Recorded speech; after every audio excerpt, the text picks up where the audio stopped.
Telugu Desam party senior నేత మాజీ మంత్రి యనమల రామకృష్ణుడు ప్రధానంగా ఆలయాలకు సంబంధించి ఆస్తులన్నీ తిరుమల తిరుపతి దేవస్థానానికి ధారాదత్తం చేశారు.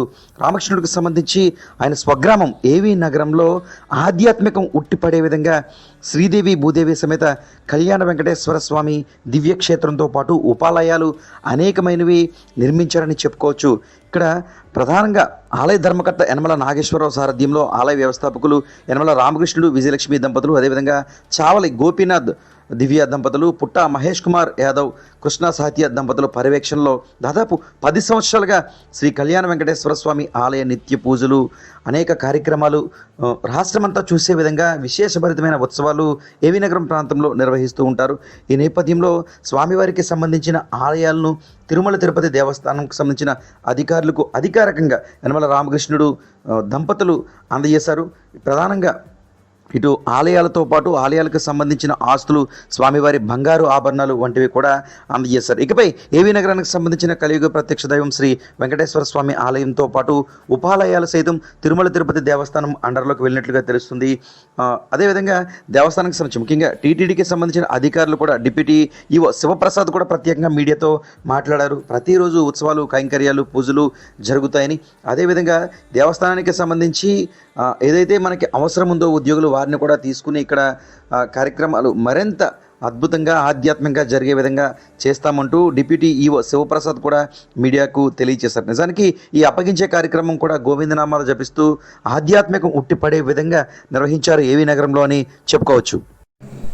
ఈరోజు దొండంగి మండలం కాకినాడ జిల్లా ఏవి నగరం గ్రామంలో ఉన్నటువంటి శ్రీదేవి భూదేవి సమేత శ్రీ వెంకటేశ్వర స్వామి ఆలయాన్ని టీటీడీ నిబంధనల మేరకు గౌరవనీయులు శ్రీ యనమల రామకృష్ణుడు వారి చేతుల నుంచి టీటీడీలోకి చేర్చుకోవడం జరిగింది.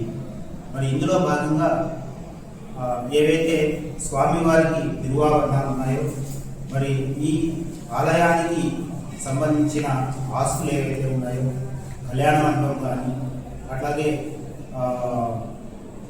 మిగతా సబ్ టెంపుల్స్ కానీ ఇవన్నీ కూడా ఈరోజు టీటీడీలోకి తీసుకోవడం జరిగింది.